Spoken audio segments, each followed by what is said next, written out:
Boa tarde, pessoal. Então, hoje eu vou gravar a aula sobre o capítulo 36, que é sobre difração. Vamos lá. Então, vou explicar o fenômeno de difração. No capítulo 35, estudamos o fenômeno de interferência. Então, agora vai ser sobre difração. Então, vamos lá.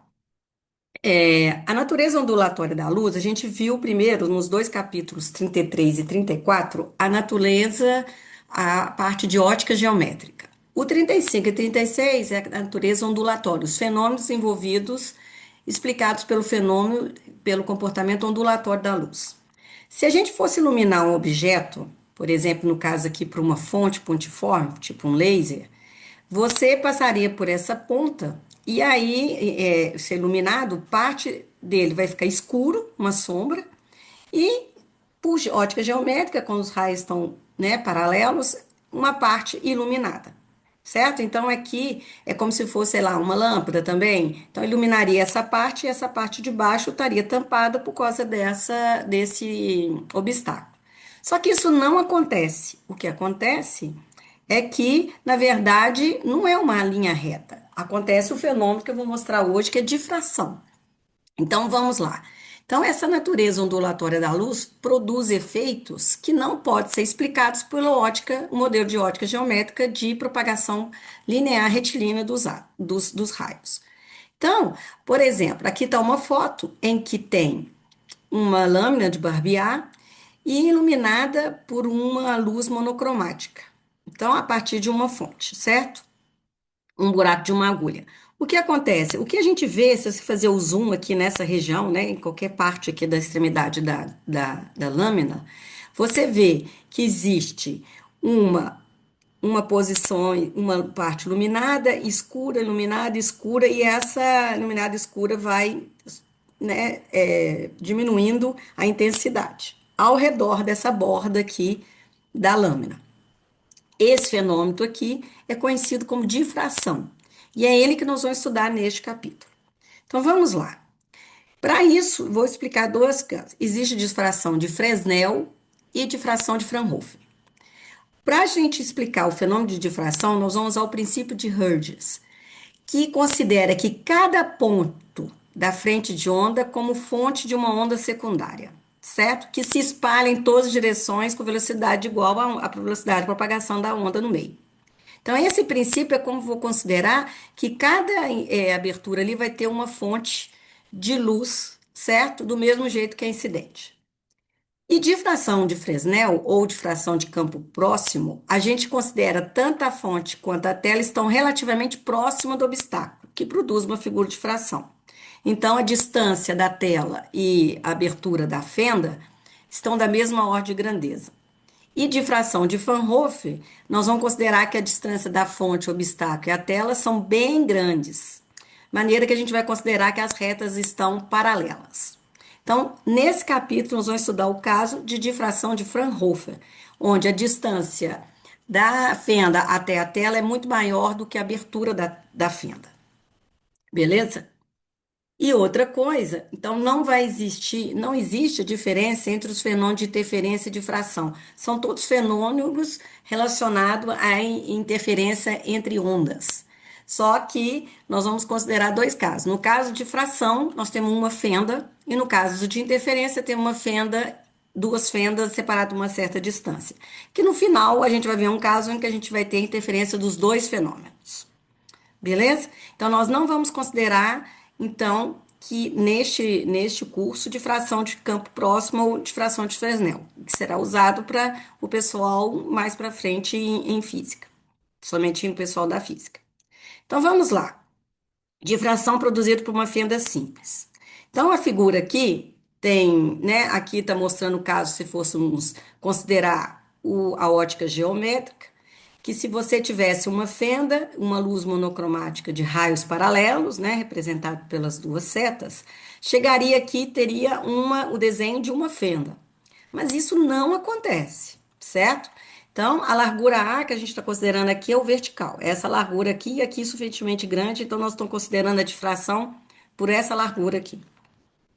Então, o que acontece é que a gente vê um padrão de difração igual esse aqui, em que tem franjas, tem uma franja maior larga, iluminada, escura, clara, e de um lado e do outro, e que isso vai diminuindo a intensidade, certo? Então, essa é uma figura de difração, beleza? Que é devido à interferência entre dois raios que passam por essa abertura dessa fenda, que eu vou explicar no próximo slide. Tá? Então, no capítulo 35, nós vemos a interferência entre um raio vindo de duas fendas. Aqui nós vamos ver interferência entre raios vindo da mesma fenda, certo? E quanto mais estreita essa fenda, maior é a largura total de difração. Então, quanto maior A, maior é essa largura aqui de difração. Tá legal? Quanto menor o ar, maior a largura de difração. Então, vamos ver o caso.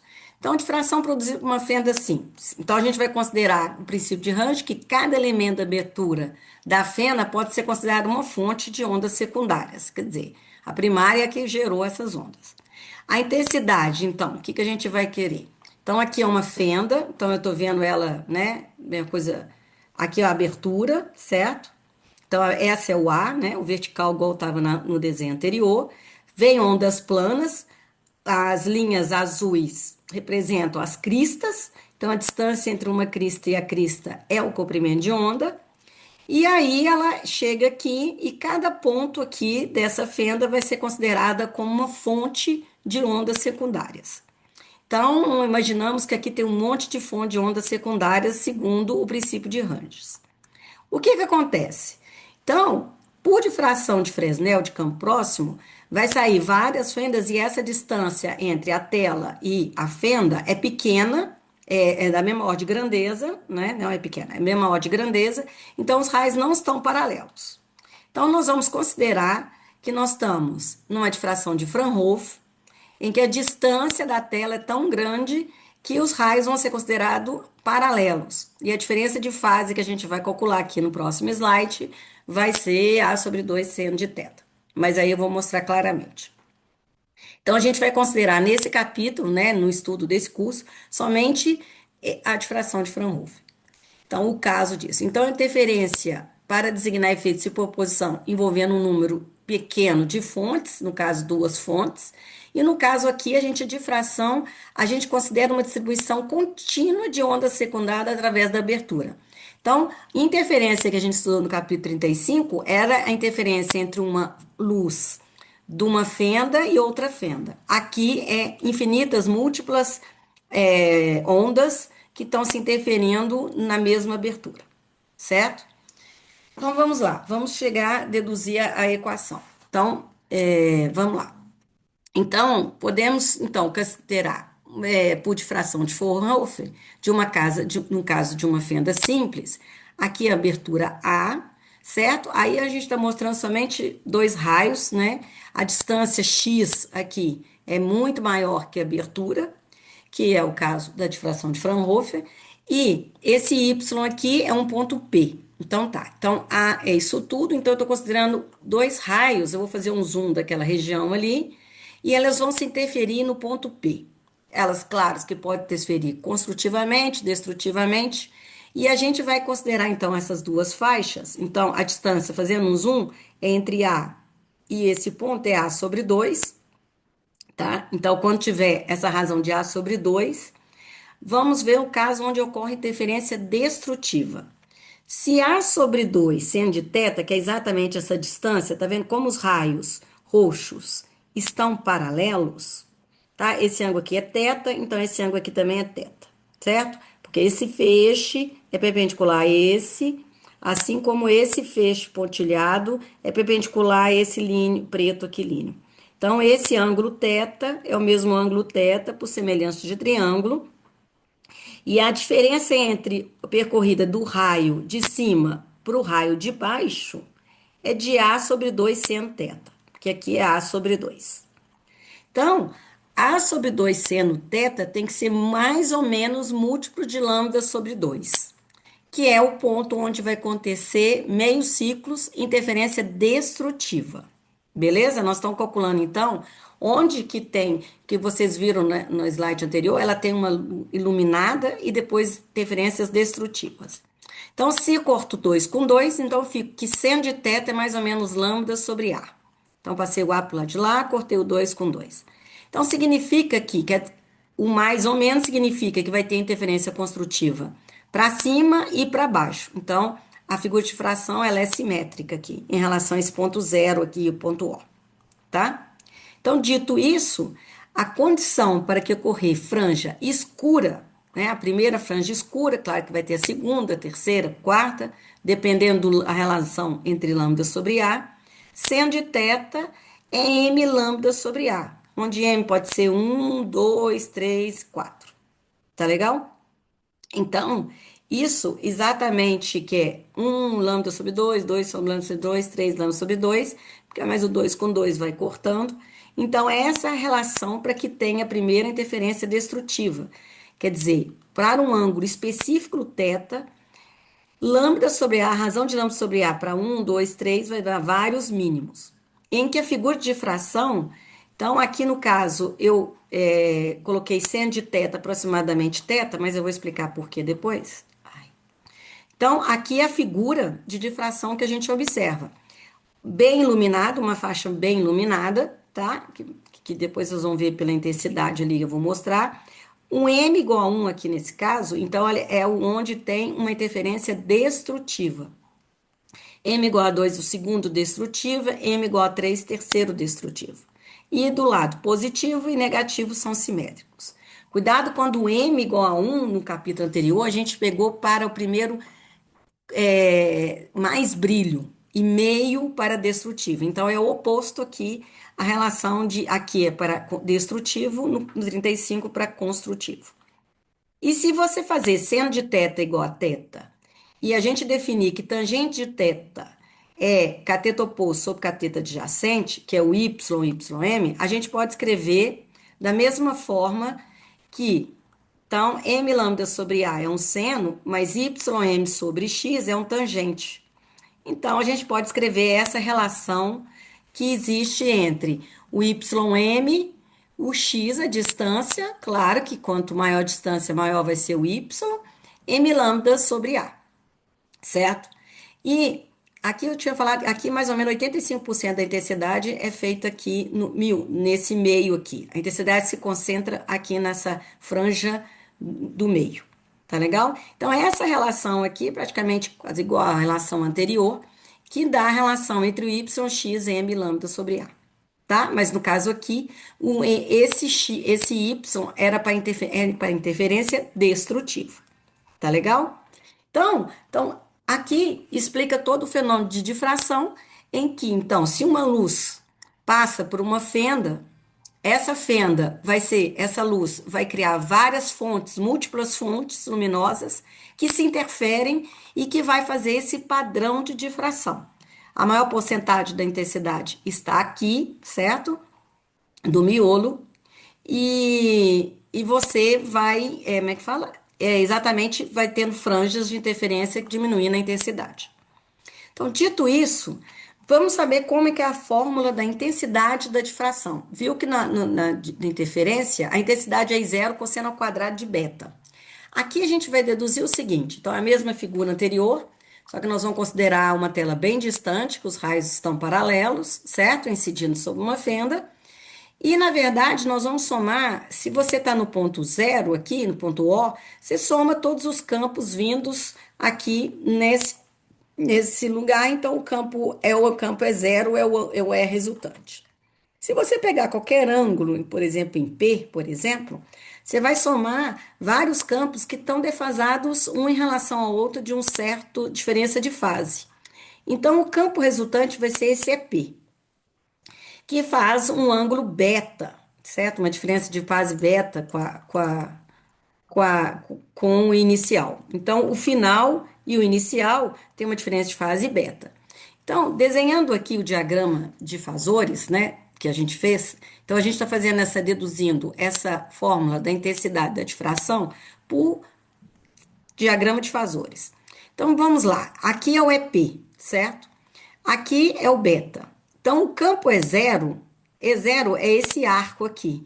Esse arco é zero é o ângulo, esse ângulo beta. tá? Esse raio está perpendicular a esse, assim como esse raio está perpendicular a esse.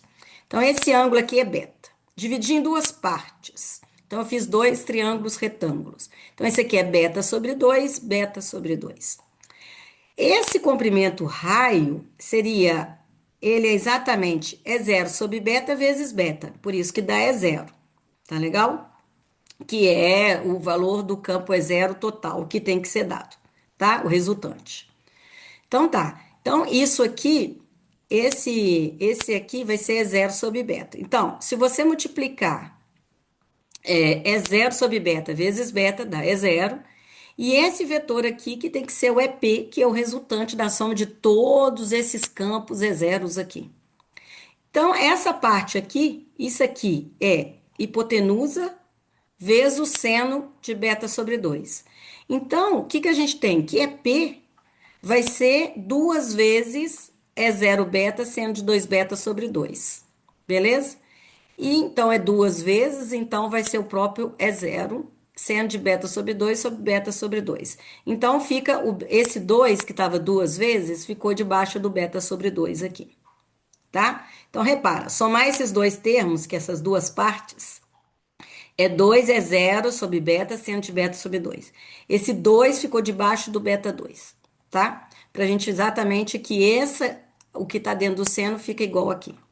Então, esse é o EP. Então, o campo resultante vai ser E0, seno de beta sobre beta sobre 2. Então, vamos pôr aqui, vamos supor, se beta é igual a zero, então quer dizer que o campo é o próprio E0 aqui, tá? O EP tem que ser E0, tá? Porque se seno aqui for zero, é claro que isso aqui vai ter que ser uma soma, né?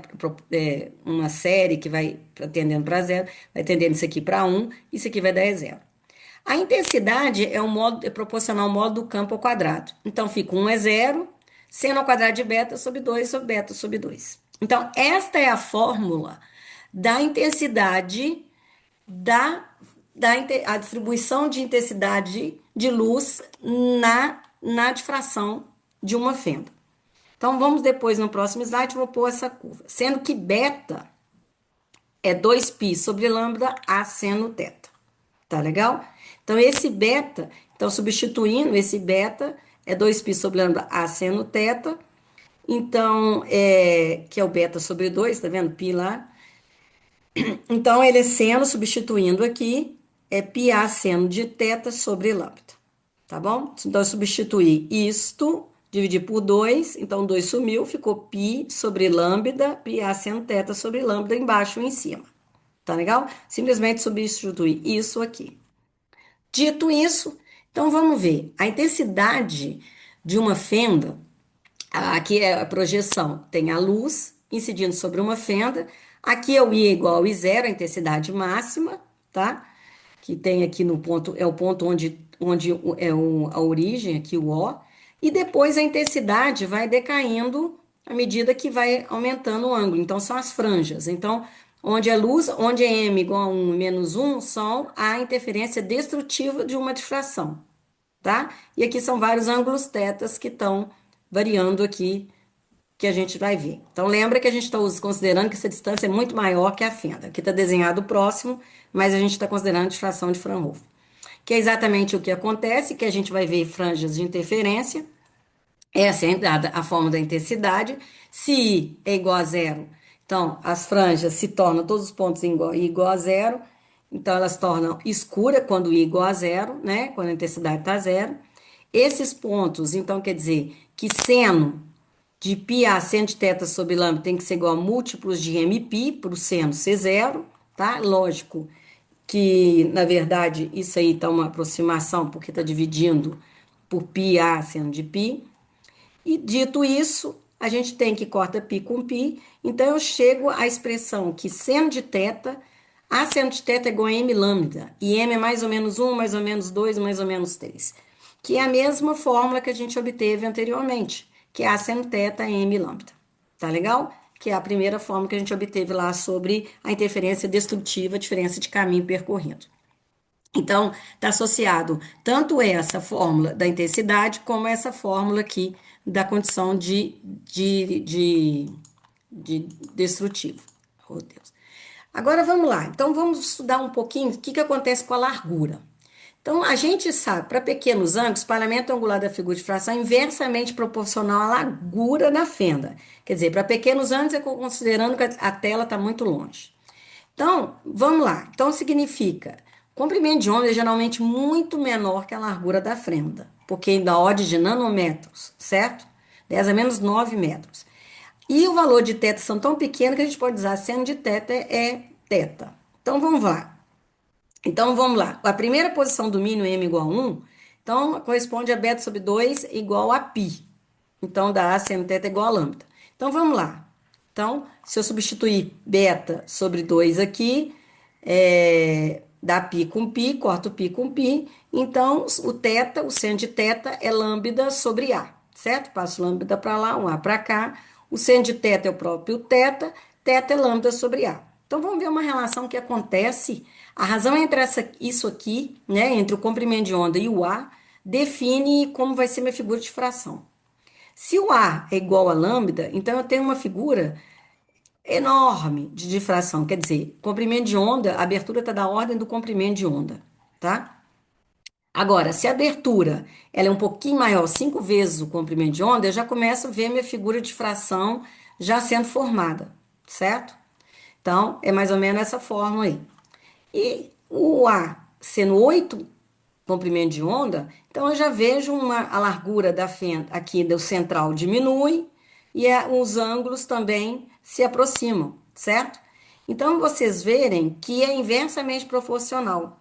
Então, quanto maior o ar, né? Aqui tá vendo que o ar está aumentando, menor esse ângulo teta. Tá vendo? Esse ângulo teta tá lá longe, que a gente nem vê.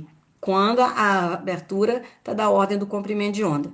Se ela tá maior, 8A, então a gente está vendo aqui a interferência.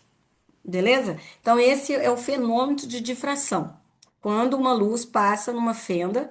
Então, aqui, lembra que o comprimento de onda de nanômetros, então 8 vezes, por exemplo, imagina 600 nanômetros. 8 vezes 600 nanômetros. Então, você vê a ordem de grandeza da fenda. Tá bom? Então, dito isso, às vezes tem fendas múltiplas, em que, na verdade, então, essa aqui é a figura de difração. Então, vamos ver o caso. Aqui é uma figura de interferência que a gente estudou. Então, lembra, a figura de interferência dão franjas construtiva e destrutiva e a intensidade é a mesma. E a intensidade é dada por cosseno ao quadrado de φ sobre 2, certo? Deixa eu ver se eu pus a equação do φ aqui, não pus.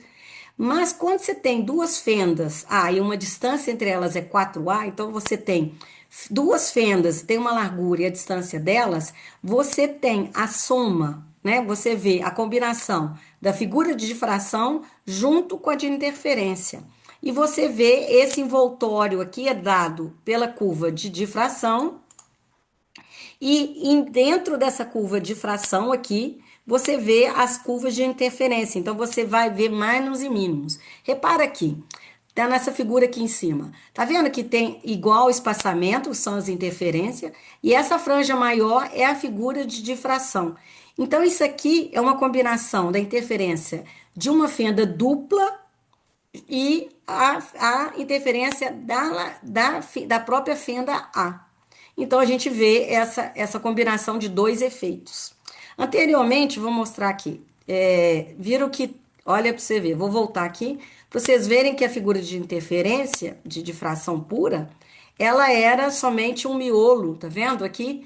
Com um claro homogêneo.